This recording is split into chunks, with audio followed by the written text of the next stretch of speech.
మనము చేయగలిగేది ప్రార్థన. అసాధ్యమైన మనం చేయలేం, కానీ మనం చేయగలిగేది ప్రార్థన.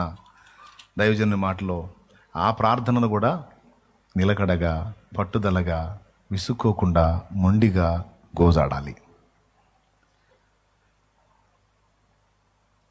పదే పదే పదే పదే ఒకే విషయాన్ని గురించి అడగటం అంటే ఎవరికైనా విసిగే కదండి. విసుగా లేదా? అడిగించుకునే వ్యక్తికి, లేకపోతే అడిగేవాడికైనా విసిగే. ఏంటి అడగొచ్చు కదా అంటే, ఇప్పుడు 5 సార్లు అడిగాం, ఏం ఆన్సర్ రాలా, అందుకే ఇంకేం అడుగుతాం. నాకు విసుగు వచ్చింది, అడిగినా మనిషి చేయటల్లా, ఇంకెందుకు చెప్పటం, అడగటం, అందుకే వదిలేశాను. కానీ దేవుడు అలా ఉండడు. ఏదో ఒక రిజల్ట్ అనేది నీకు తప్పనిసరిగా దేవుని దగ్గర నుండి దొరుకుతుంది. కాబట్టి అడుగుడి మీకు ఇయ్యబడును, వెదకుడి మీకు దొరుకును, తట్టుడి మీకు తీయబడును. అడుగు ప్రతివాడు పొందును. అడుగు ప్రతివాడు పొందుననుంది కదా, అడిగిందే ఇస్తాడు కదా. మళ్ళా నువ్వేంటి, మనం ఒకటి అడిగితే అంతకంటే శ్రేష్టమైనది ఇస్తాడు, లేకపోతే వద్దంటాడు. లేదా టైం ఎన్ని చెప్తున్నావు ముచ్చట్లు. మత్తయి 7:7 ఏముంది? అడుగుడి, వెదకుడి, తట్టుడి. రైట్. కళ్ళు లేనోడు వచ్చాడు, ఏం కావాలి నీకు అన్నాడు. కళ్ళు కావాలన్నాడు, ఖాళీ లేదుగా, కళ్ళేగా ఇచ్చాడు. ఇప్పుడు మనం ఒకటి అడిగితే ఇంకోటి ఎందుకు ఇస్తాడు? మనం అడిగిందే ఇస్తాడు అని మత్తయి సువార్త 7:7, అడుగుడి మీకు ఇయ్యబడును, వెదకుడి మీకు దొరుకును, తట్టుడి, అడుగు ప్రతివాడు. అంటే ఆ ఒక్క మాట దగ్గర ఆగిపోకూడదు. మత్తయి 7:7 ఆ మాట ఉంది. మొదటి యోహాను పత్రిక 5:14 ఇంకో మాట ఉంది చూడు. మొదటి యోహాను పత్రిక 5:14 ఇంకో మాట ఉంది. ఆ మాటను బట్టి ఇంత మాట, ఆయనను బట్టి మనకు కలిగిన ధైర్యం ఏదనగా, ప్రభువును బట్టి మనకు కలిగిన ధైర్యం ఏదనగా, ఆయన చిత్తానుసారముగా మనం ఏది అడిగినను ఆయన మన మనవి ఆలకించునన్నదియే. అబ్బా, మనం ఏదైనా అడగొచ్చంట, అయితే అడిగేది ఆయన చిత్తమై ఉండాలంట. ఆయన చిత్తానుసారముగా మనం ఏది అడిగినను ఆయన మన మనవి ఆలకించును. సో నువ్వు అడిగేటప్పుడు ఫస్ట్ గుర్తుపెట్టుకో, వివేచించు, నేను అడుగుతున్నా ఇది ప్రభువు చిత్తమా కాదా. ఆ చిన్న విశ్లేషణ అనేది, ఆ చిన్న విమర్శ అనేది మనకు ఉండాలి. నేను అడుగుతున్నా ఇది తండ్రి చిత్తమా కాదా అన్న ఒక ప్రశ్న అయితే ఉండాలి. ఎందుకంటే లేఖనంలో ఆ మాట ఉంది. కొంతమంది భక్తులు ఏం చెప్పగా విన్నానంటే, నేను దేవుని డిమాండ్ఫుల్గా అడగాలండి, దేవుని డిమాండ్ఫుల్గా అడగాలి. అందులో నీ చిత్తం అయితే ఏంది, ఇంక నీ చిత్తం ఏంది, మళ్ళీ నాకు ఇష్టమైంది ఇవయా. నువ్వే చెప్పావుగా, యోహాను సువార్త 15:7 ఏం చెప్పావు? నా యందు మీరును, మీ యందు నా మాటలు నిలిచిన ఎడల మీకు ఏది ఇష్టమో అడగండి ఇస్తాను అన్నావుగా. నాకు ఇది ఇష్టమైంది ఇవ్వు అని అడుగుతా అని అడిగి డిమాండ్గా వసూలు చేసుకో దేవుని దగ్గర నుంచి అని చెప్తున్నారు. మంచిదే, దేవుడి దగ్గర మనకు ఆ చనువు ఉంది. డాడీ ఎందుకో డాడీ అని తగాదా వేసుకొని మనం ఆయనతో వాదించుకోవచ్చు. ఆయన నవ్వుకుంటాడు, ముద్దాడతాడు, ముచ్చటేస్తే సరే పోరా అని ఇస్తాడు. అది ఓకే, కాదని నేను అనను. కానీ ఇక్కడ మనం కొంచెం వివేచించాల్సింది ఏంటంటే, నువ్వు అడిగింది ఇస్తాడు, మనం ఏది అడిగినను ఆయన ఇస్తాడు. అయితే అడిగేటప్పుడు దీన్ని తండ్రి ఆమోదిస్తాడా, దీన్ని తండ్రి ఒప్పుకుంటాడా, ఇది ఆయనకు సంతోషాన్ని కలిగించేదేనా నేను అడుగుతుంది, ఇది న్యాయమైందేనా, ఈ న్యాయ విచక్షణ ఏం చూడకుండా ఇచ్చేస్తాడా, లేకపోతే చూస్తాడా? అంటే ఆయన పనోడు కాదు, మనం ఏం చెబితే చేయటానికి. నాన్న కాబట్టి మనం ఏది అడిగితే అది వెంటనే ఆన్సర్ ఇవ్వడు. కొంచెం ముందు ఆయన ఆలోచిస్తాడు. నువ్వేదో ముచ్చట పడుతున్నావు, తొందరపడి ఎగబడ్డు కానీ ఓకే ఓకే అట్లా అంటాడు. కొంచెం ఆలోచించుకో అంటాడు. భక్తులు ముందే చెప్పారు, అడగండి కానీ ఆయన చిత్తము నిరిగి అడగండి అంటాడు. ఇక్కడ యేసుప్రభు ఏమన్నాడు? నా యందు మీరును, మీ యందు నా మాటలు నిలిచున్న ఎడల మీకు ఏది ఇష్టమో అడగండి అని ఎందుకు పెట్టాడు తెలుసా? ట్విస్ట్, మెలిక. అసలు ఆ ముందు మాట సగం కట్ చేసి మీకు ఏది ఇష్టమో అడగండి అది అనుగ్రహించబడి అంటే సూపర్ ఉండేది. ప్రతి చోట అలాంటి ఆఫర్స్ ఇచ్చే ప్రతి చోట కూడా షరతులు వర్తిస్తాయి అన్నట్టు ముందు ఇది పెడతాడు, లింక్ పెడతాడు. నీవు తలగా ఉండు కానీ తోకగా ఉండవు, నీవు పొలంలో ఆశీర్వదించబడతావు, ఇంట్లో ఆశీర్వదించబడతావు. నీ గంపయు పిండి పీసుకు నీ తొట్టియు దీవించబడును. తెగుళ్ళేవి నీ దరికి చేరవు. అసలు నీకు అన్ని విషయాల్లో నేను తోడై ఉంటాను. నీ శత్రువులను నీ పాదపీఠంగా చేస్తా. నీ మీద ఒక్కటై వచ్చేవాళ్ళు 7 దారులు పరిగెత్తేటట్టు చేస్తా. బా, ఎన్ని ఆశీర్వాదాల్లో. దేశం యొక్క ఉన్నత స్థలంలో మీద నిన్ను ఎక్కిస్తా. బా, దేవా వందనాలయ్య, తొందరగా కానీ తండ్రి. అయితే ఇన్ని చెప్పి దేవుడు షరతులు వర్తిస్తాయి అంటాడు. షరత్ ఏంది నాయనంటే, ఇదిగో నీవు నా ఆజ్ఞలను విని గైకొని వాటి చొప్పున నడిచిన ఎడల ఈ దీవెనలన్నీ నీకు ప్రాప్తించును. అబ్బా, ఇక్కడ పెట్టాడండి మెలిక. స్తోత్రం.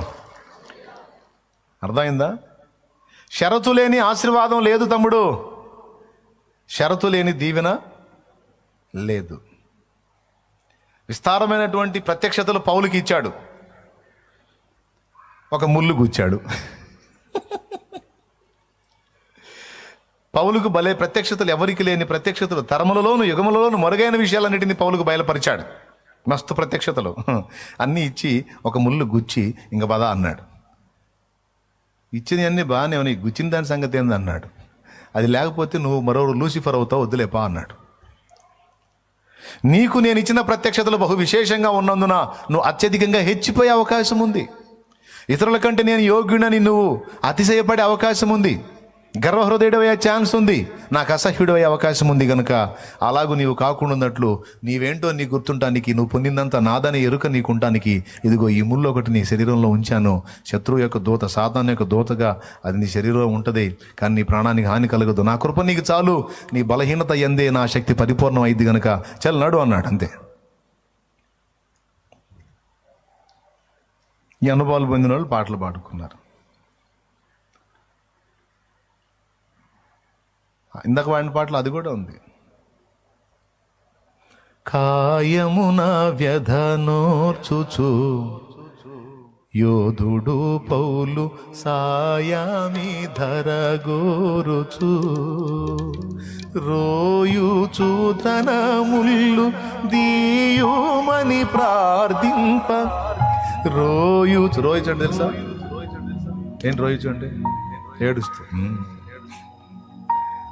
రోయుచు తన ముళ్ళు తీయుమని ప్రార్థింప, వేయిరెట్లుగా కృపయాప్యాయముగా నొందిన. ముళ్ళు తీలేదంట కానీ 1000 రెట్లు కృప ఇచ్చాడంట. మీకు ముళ్ళు కావాలా, కృప కావాలా? దేవునికి మహిమ. 1000 రెట్లుగా కృపయాప్యాయముగా నొందిన కరుణా పీఠము చేరరే దేవుని కృప చరణాస్థలిని చేరరే. కరుణా పీఠము చేరరే దేవుని కృప చరణాస్థలిని చేరరే. పరలోక జనకుని వరములు లభించు, పరలోక జనకుని వరములు లభించు. తరుణమౌ ప్రార్థనలు కరములు జోడించి కరుణా పీఠము చేరరే దేవుని కృప చరణాస్థలిని చేరరే.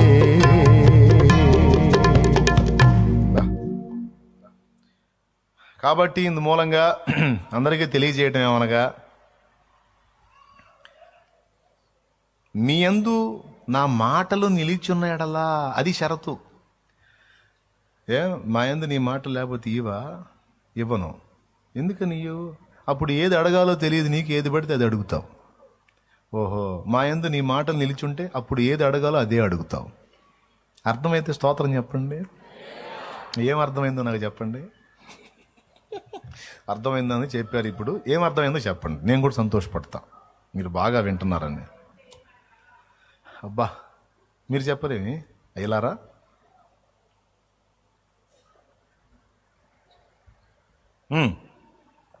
లైవ్లో ఉన్నవాళ్ళు ఉన్నారా మీరు? రైట్, కనబడుతున్నారు. ఏది అడగాలో మనకి ఎప్పుడు అర్థమైందంటే ఆయన వాక్యాన్ని మన అంతరంగంలో భద్రపరుచుకుంటే పనికి మాలిని అడగబుద్ధి కాదు. ఏందో అల్పమైన వాటిని అడుగుతున్నాను నేను, ఆ శ్రేష్టమైనవి అడగాలి అని పౌలు అడిగినట్టు అడుగుతాం. ఇక ప్రార్థనలు ఉన్నతంగా మారిపోతాయి. ప్రార్థనలు శాశ్వతత్వాన్ని సంతరించుకుంటాయి. ప్రార్థనలు అంటే ఆ ప్రార్థనకి ఇచ్చే జవాబులు శాశ్వతమైనవి ఉంటాయి. విలువైన ప్రార్థనలు చేయగలుగుతాం వాక్యాన్ని ఎరుగుంటే. వాక్యాన్ని ఎరక్కపోతే ఏది అడుగుతామో కూడా మనకే తెలియదు. అది అందుకే నా యందు మీరును మీ యందు నా మాటలు నిలిచిన ఎడల దీన్ని దావీదు భక్తుడు కూడా చెప్పాడు. కీర్తనలు మొదటి కీర్తన మొదటి అధ్యాయం ఆ మొదటి కీర్తనలోనే మొదటి వచనం నుంచి చదివితే అతడు చేయునదంతయు సఫలమగును అన్నాడు ఒక ఆయన గురించి. నీటి ఓరను నాటబడినదై తన కాలమందు ఆకువాడగా ఫలమిచ్చు చెట్టు వలె అతడు ఉంటాడు, అతడు చేయునదంతయు సఫలమగును అన్నాడు 3వ వచనంలో. ఎవరు ఇతడు అంటే దేవుని వాక్యాన్ని ధ్యానించి దాని యందు ఆనందించేవాడట. దేవుని వాక్యాన్ని తన యందు కలిగి ఉన్నవాడు చేసేదంతా సఫలమైద్ది. ఏది నిష్ఫలం కాదు, మొత్తం సఫలమైద్ది. ఎందుకు సఫలమైద్ది అంటే అతడు ఏది చేసినా వాక్యాన్ని ముందుంచుకొని వాక్య ప్రకారం చేస్తాడు, వాక్య పరిధిలో చేస్తాడు, ప్రార్థించిన వాక్య ప్రకారమే ప్రార్థిస్తాడు గనుక ఆన్సర్ కన్ఫామ్.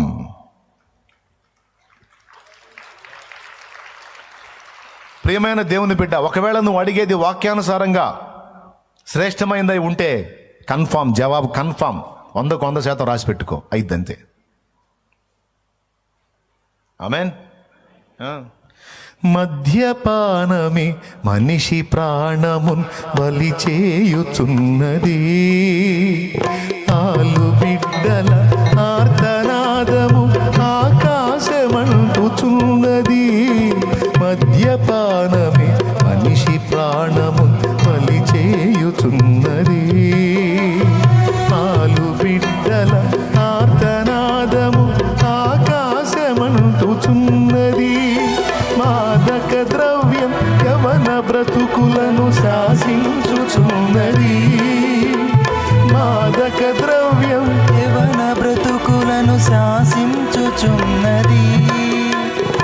అంధకారమే అందరిపైన రాజ్యము చేయుచున్నది, అంధకారమును తొలగించి ఆత్మజ్యోతులను వెలిగించి దీవించు మా తండ్రి మా భారతదేశాన్ని, రక్షించు మా తండ్రి మా ప్రేమ సమాజాన్ని.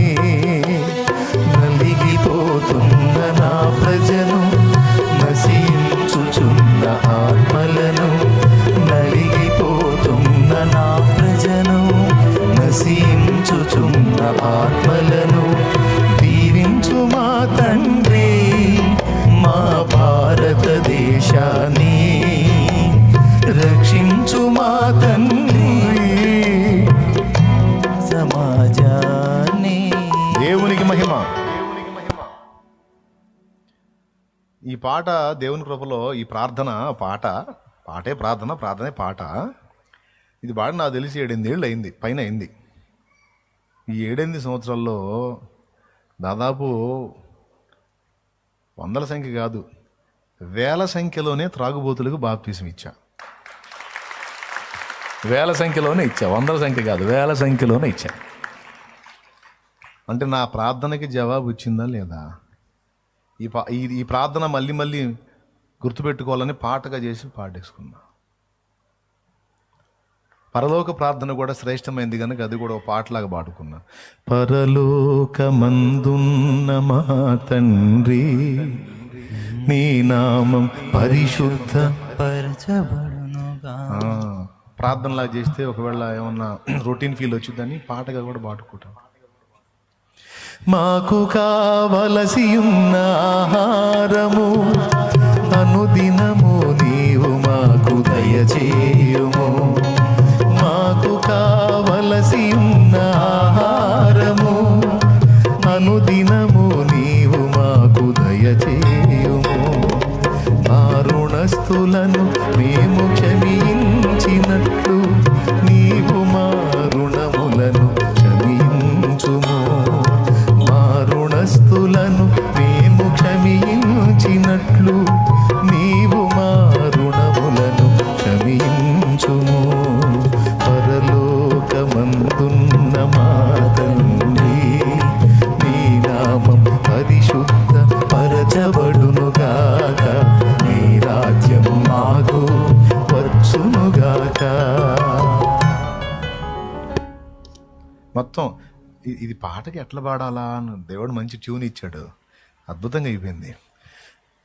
మమ్ములను శోధనలో పడనీయక కీడు నుండి మమ్ములను తప్పింపుము.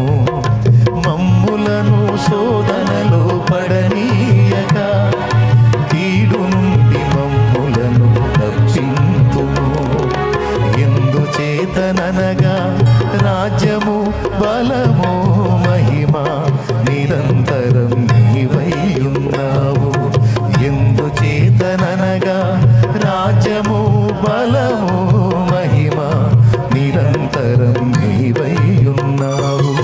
పరలోకమందున్న మా తండ్రి, నీ నామం పరిశుద్ధ పరచబడునుగాక, నీ రాజ్యం మాకు వచ్చునుగాక. దేవునికి మహిమ, దేవునికి మహిమ, దేవునికి మహిమ. కొన్ని ప్రార్థనలు పాటలుగా చేసుకున్నాం, ఎప్పటికీ మర్చిపోకూడదని. ఇవన్నీ దేన్ని బట్టి వచ్చినాయి? వాక్యాన్ని బట్టి. దేశం కోసం 2 పాటలు రాసుకున్నాం. దేవా దర్శించు మా దేశం, మా భారతదేశం, విజ్ఞాపనలు చేశాము మా దేశ ప్రజల కోసం. ఎందుకంటే వాక్యానుసారం కనుక. తిమోతికి రాసిన మొదటి పత్రిక 2వ అధ్యాయం 1వ వచనం నుంచి చూస్తే, మనము సంపూర్ణ భక్తియు మాన్యతయు కలిగి నెమ్మదిగాను సుఖముగాను బ్రతుకు నిమిత్తము అన్నిటికంటే ముఖ్యముగా రాజుల కొరకును, మనుషులందరి కొరకును, రాజుల కొరకును, అధికారులందరి కొరకును విజ్ఞాపనలను, ప్రార్థనలను, యాచనలను, కృతజ్ఞతాస్తుతులను చేయవాలని హెచ్చరించుచున్నాను. అన్నిటికంటే ముఖ్యముగా అన్న మాట గుర్తుపెట్టుకోవాలి. మెయిన్, అన్నిటికంటే ముఖ్యంగా మనుషులందరి కొరకు, రాజుల కొరకు, అధికారుల కొరకు, అందరి కొరకు కూడా మనం ప్రార్థన, విజ్ఞాపన, యాచన, కృతజ్ఞతాస్తుతులు చెల్లించాలి. అది ఎంత ప్రాముఖ్యమైతే అంత గట్టిగా నొక్కి ఒక్కడించాడు ఆ పాయింట్ని. అందుకని గొడవ లేకుండా అసలు దేశం మీద పాటలే పాడుకున్నాం. దేవునికి స్తోత్రం, హల్లెలూయా. మొత్తాన్ని దర్శించాయని ప్రార్థన చేస్తాను. రోజు పాట పాడినప్పుడల్లా ప్రార్థనే.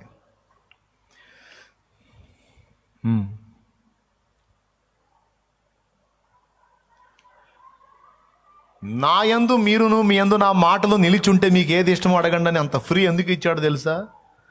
దేవుని మాటల్ని తన యందు కలిగి ఉన్నాడు. పిచ్చి పిచ్చి ప్రార్థనలు చేయడు. ఏదన్నా ఒకటి దేవుణ్ణి అడిగాడంటే పర్ఫెక్ట్గా అడుగుతాడు. అడిగింది ఖచ్చితంగా పొంది తీరతాడు. అది ఎట్లా పెట్టాడు చూడండి లింక్ అసలు. అది మరి దేవుని వాక్యం అంటే. మీకు ఏది కావాలో అడగండి అంటాడు. అయితే ఆయన చిత్తానుసారంగా అడగండి అంటాడు. సొలొమోన్ని ఏమని దీవించాడు తెలుసా? ఇశ్రాయేల్ని పరిపాలించడానికి జ్ఞానాన్ని అడిగావు, దీర్ఘాయువునైనను ఐశ్వర్యమునైనను నీ శత్రువు ప్రాణమునైనను నీవు అడుగక. అంటే ఒక రాజు ఏమడుగుతాడు తెలుసా? శత్రువు ప్రాణాన్ని అడుగుతాడు. ఎందుకంటే శత్రుశేషం రుణశేషం ఉండకూడదని శత్రువు ప్రాణాన్ని అడుగుతాడు. సొలొమోను అడగల. లేదా ఐశ్వర్యాన్ని అడుగుతాడు, అది అడగల. ఒక రాజుగా ఉన్నవాడు దేవుడి దగ్గర ఏం కోరుతాడంటే, ఎవడికి అందనంత ఐశ్వర్యవంతుడిని నన్ను చెయ్యి, అలాగే నాకు శత్రువు ఎవడైతే ఉన్నాడో వాడిని లేపేయి. శత్రువు లేచిపోయినప్పుడు యుద్ధం లేదు, సమృద్ధి ఐశ్వర్యం ఉన్నప్పుడు అష్టైశ్వర్యాలతో తొలతూగుతాడు, రాజ్యం బాగుంటుంది, అతను బాగుంటాడు. ఇవి అడుగుతారు ఎక్కువ. ఈ 2 అడగల సొలొమోను.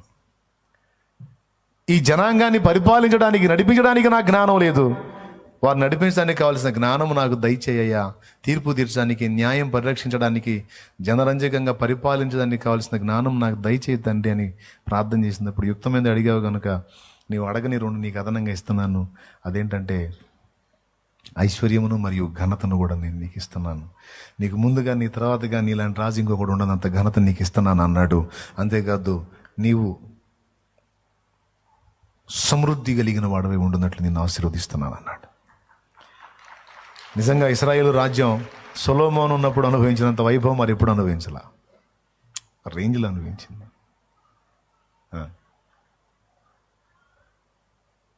ఆశీర్వాదం నిజంగా నెరవేర్చాడు. సో కొన్నిసార్లు ప్రార్థనలు ఎలా ఉంటాయంటే మన ఆలోచనలకు అనుసంధానంగా ఉంటాయి కానీ దైవ చిత్తానుసారంగా ఉండవు. కానీ సొలొమోను దైవ చిత్తానుసారంగా గుర్తిరిగి అడిగాడు కనుక అడగని రెండు అదనంగా ఇచ్చాడు. సో మనం కూడా దేవుని వాక్యం ఎరిగి ప్రార్థించినప్పుడు ప్రార్థనలో పర్ఫెక్ట్నెస్ ఉంటుంది. నేను అడిగేది దేవుని చిత్తానుసారమైంది కనుక తప్పకుండా జవాబిస్తాడన్న నిశ్చయత ఉంటుంది. ఆత్మల కోసం అడుగుతా, నేను రెగ్యులర్గా అడుగుతా. ఏ రేంజ్లో అంటే ఒక్కోసారి పడి ఏడ్చేవాడిని, దేవా నాకు ఆత్మలు నీవు లేకపోతే నా ప్రాణం తీసుకొని.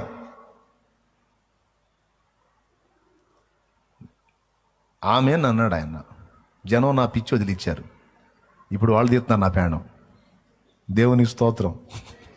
ఆత్మలో నా పిచ్చి వదిలిచ్చారు, ఆత్మలు కావాలా కుమారుడు, ఆమెన్ అన్నాడు. ఇంకంతే పట్టుకున్న నలువైపులు ఇప్పుడు సగం బడ లాగేశారు.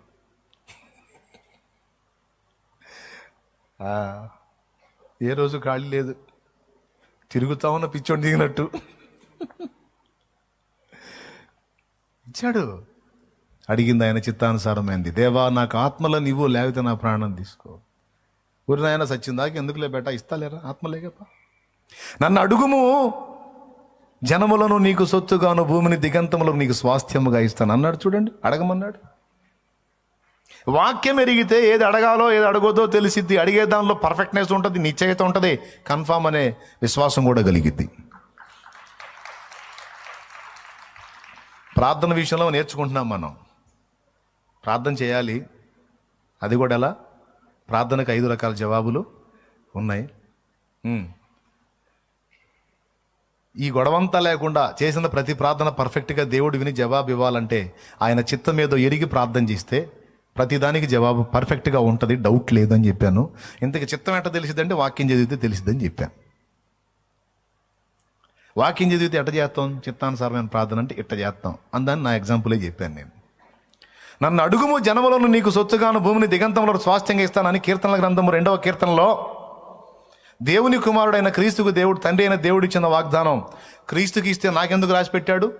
ఇది నా దాకా వచ్చిందంటే నేను కూడా ఈ ప్రార్థన చేయొచ్చు అని అర్థం. కాబట్టి నేను కూడా చేశా. నన్ను అడుగుము, జనములను నీకు ఇస్తానన్నావుగా, నేను ఎవరిని అడగ, నిన్నే అడుగుతున్నా. నాకు సహాయం చేయి. ఆత్మలను ఇవ్వు, ఆత్మలను గెలవాలి, ఆ నశించిపోతున్న ఆత్మలను సంపాదించాలి, విస్తారమైన ఆత్మలను రక్షించాలి. నువ్వు సంతోషపడాలి, నాకంతే చాలు. నాకు ఆత్మలు ఆత్మ ఆత్మ ఆత్మ ఆత్మ. నిజంగా అండి, నాకు తెలుసు అడిగితే ఖచ్చితంగా ఇస్తాడు. ఎందుకంటే వాక్యానుసారంగా అడిగాను కనుక, నన్ను అడుగు అన్నాడు కనుక, అడిగాను కనుక కదిలిచ్చాడు ఆత్మల్ని.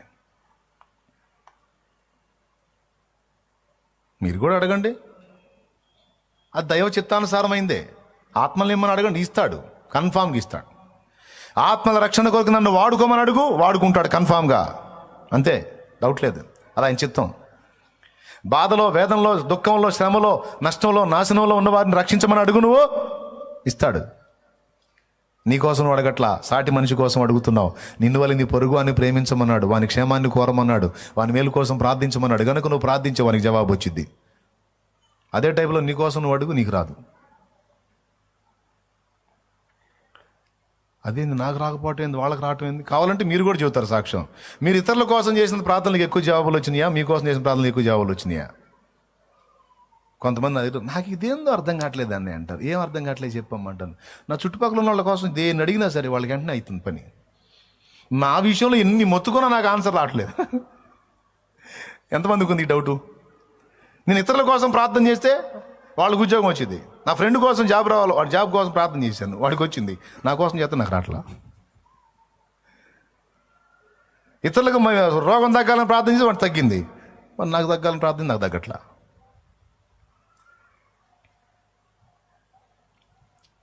కొంతమందికి తగ్గిద్ది, కొంతమందికి ఆన్సర్ రాదు ప్రార్థనకి. మళ్ళీ వాళ్ళు ఇతరుల కోసం చేస్తే వచ్చింది, ఎందుకంటే ఇది వాక్యానుసారం. నీ పొరుగు వాడిని ప్రేమించి వాని క్షేమాన్ని ఘోరం అన్నది వాక్యానుసారం. ఆ విషయం ప్రార్థన చేస్తే వాళ్ళకి జవాబు వచ్చింది. ఇక నీ విషయంలో నువ్వు అడిగినప్పుడు ఒక ప్రాముఖ్యమైన విషయం మర్చిపోకూడదు. ఆ ప్రాముఖ్యమైనది కూడా వాక్యం చదివితే నీకు తెలిసిద్ది. ఇవన్నీ వాక్యంలోనే ఉన్నాయి, నాకేం తెలుసులేదే. నీ కోసం నువ్వు ప్రార్థన చేసుకున్నప్పుడు కూడా దేవుడు ఇస్తాడు, కానీ ఏ జవాబైనా ఇస్తాడు, కానీ అందులో స్వార్థం ఉండకూడదు, నీ భోగేచ్ఛ ఉండకూడదు. అది లేకుండా నువ్వు అడగాల. అర్థమైందా? మీరు అడిగినాను, ఫస్ట్ ఏమన్నాడు యాకోబు రాసిన పత్రిక 4లో, మీరు అడిగినను ఫస్ట్ ఏమన్నాడు, మీరు దేవుని అడగనందున మీరేం పొందట్లేదు అన్నాడు. యాకోబు రాసిన పత్రిక 4లో మీరు దేవుణ్ణి అడగనందున మీరు పొందట్లేదు అన్నాడు. ఒకవేళ అడిగినను మీరు మీ భోగముల నిమిత్తమో స్వార్థకాంక్షతో అడుగుతున్నందున మీకేమీ దొరకటం లేదు. అంటే అక్కడ నేర్పుతున్నాడు, నువ్వు అడిగేది ఎలా ఉండాలో తెలుసా? నీ భోగం కోసం, నీ ఆనందం కోసం కాదు. నువ్వు ఏది అడిగినా, ఆఖరికి నీ కోసం నువ్వు అడిగినా, అందులో దైవ చిత్త నెరవేర్పు కొరకై ఉండాలి. దీని మీద చాలాసార్లు వాక్యం చెప్పా, మళ్ళీ ఒక్కసారి టూకీగా గుర్తు చేస్తా. నీకు మంచి ఆరోగ్యం కావాలని అడిగావు, ఆరోగ్యం ఇస్తాను బేటా, ఏం చేస్తావు అంటాడు దేవుడు. ఏం చేసింది? లైఫ్ని ఎంజాయ్ చేస్తాను తండ్రి అంట. లైఫ్ని ఎంజాయ్ చేయడానికి తగలబెట్టిన నీకు ఎందుకు, నేను ఆరోగ్యం ఇవ్వాలంటాడు. మరి దేనికి ప్రభా? తెలియక అడుగుతున్నాను. దేనికి తండ్రి అంటే, నా పని చేయాలి కదా రయ్యా, నీ సేవ చేస్తాను అంటావు నువ్వు, నీ చిత్తం నెరవేరుస్తాను తండ్రి అన్నమ్మా. ప్రభా నాకు సంతానాన్ని ఇవ్వా, ఎందుకమ్మా? గొడ్రాలు అంటున్నారు తండ్రి. ఆహా, ఆ మాట తప్పించుకోవడానికా? సరేలే. అన్న అట్లా ఆడలా. అన్న ఎట్లా అట్లింది? నాకు ఒక మగబిడ్డని వాడిని నీ కోసం పెంచుతా, నీకే అప్పు చెబుతా పొందింది. మీరు అడిగినను మీ భోగముల నిమిత్తం నీ స్వార్థకాంక్షతో అడుగుతున్నారు. అప్పు తీర్చయ్యా, అప్పు తీర్చయ్యా. ఎందుకు తీర్చాలి అప్పు? అడిగేవాళ్ళు లేకుండా ఉంటే మనసు కొంచెం ప్రశాంతంగా ఉంటుంది తండ్రి. ఆహా, మనసు ప్రశాంతం కోసమే కానీ అప్పులు తీసేస్తే స్వేచ్ఛగా నీ పని చేయడానికి నాకు అవకాశం దొరికిందని అయితే అడగో. పనికి మళ్ళీ తెలివి ఏంది? అప్పులన్నీ పోయి మళ్ళీ నీ పని చేయాలా? ఓహోహో, మన వల్ల కాదులే, అట్టయితే కష్టమేలే అంటే దేవుడు అట్టయితే కష్టమే, పని చూసుకో అంటాడు. నేను చెప్పే జోక్ కాదు, వాక్యానుసారం. అప్పు తీరాలని అడుగుతావా? రోగం తగ్గాలని అడుగుతావా? సమస్యలు తీరాలని అడుగుతావా? కేసు పోవాలని అడుగుతావా? నువ్వు దేనికోసం అడుగుతున్నావు? సంతానం కావాలని అడుగుతావా? స్వస్థత కావాలని నువ్వు ఏది అడుగుతున్నావో అడిగినది నువ్వు దేవుడు నీకు నెరవేర్చినప్పుడు, నువ్వు దాన్ని పొందినప్పుడు, తర్వాత నువ్వేం చేయాలనుకుంటున్నావో చూస్తాడు దేవుడు. దేవా నాకు మంచి జాబీ దేవా. దేనికి నాయన? మంచిగా ఖరీదైన బంగళా కట్టుకోవాలి, కారు వేసుకొని తిరగాలి, మంచి ఉన్నత రేంజ్లో ఉన్న అమ్మాయిని పెళ్లి చేసుకోవాలి నాయన. చిన్న జాబులు అయితే కొద్దిపాటి వాళ్ళు దొరుకుతారు, కొంచెం పెద్ద జాబ్ అయితే ఆ రేంజ్కి తగ్గోళ్ళు దొరుకుతారు, సౌండ్లు దొరుకుతారు. ఆ సౌండ్ ఈ సౌండ్ మొత్తం ఫుల్ సౌండ్ అయ్యి అసలు లైఫ్ మామూలు సౌండ్ ఉండదు తండ్రి. ఈ సౌండ్ కోసమా? నువ్వేమడుగుతున్నావు రయ్యా? దేవా నాకు ఉన్నతమైన జాబ్ ఇవ్వు. ఎందుకు నాయనా? నీ పిల్లలకు సేవ చేయాలి తండ్రి, నీ ప్రజలకు ఉపయోగపడాలి తండ్రి, నీ సేవకు ఉపయోగపడాలి తండ్రి. దేవా నాకు సమృద్ధి వచ్చేటట్టు చేయి. ఎందుకు నా కుమారుడా? నీ పని కొరకు తండ్రి, ఆత్మల రక్షణ కొరకు, పరిచర్యలో వాడటం కోసం. నువ్వు ఏదన్నా అడుగు. నువ్వు పొలం వేసావా? పొలంలో మోకాళ్ళలోని కన్నీరు గార్చు. దేనికోసం తెలుసు? ఇది పండేటట్టు చేయి. ఇందులో నుంచి కొంత నీ పరిశుద్ధులకు ఆహారం పోవాలి తండ్రి. ఇందులో నీ పరిశుద్ధులకు ఆహారం ఏంటి? చూడవు సూపో అంతే, ఆమెనంటాడు. అది కృప పొందిద్ది అంతే. మొత్తం ఎండిపోయినా సరే మళ్ళా చిగుర్లు పెట్టి నీకు పంట వచ్చింది అంతే. అది దేవుని చేతిలో ఉంది. అదేంది? బొబ్బర తెగులు వచ్చి మిరప మొత్తం పోయిందని వచ్చాడు ఒక ఆయన. ప్రార్థన చేశాం, ఇలా చేయబో ప్రార్థన అని చెప్పాను. పోయింది మొత్తం తిప్పుకుంది. మళ్ళీ తిప్పుకొని ఏ మాత్రం లోపం లేకుండా ఆరోగ్యవంతమైన పంట పండినప్పుడు ఎంత అయితే వస్తుందో దిగుబడి, అంత దిగుబడి వచ్చింది.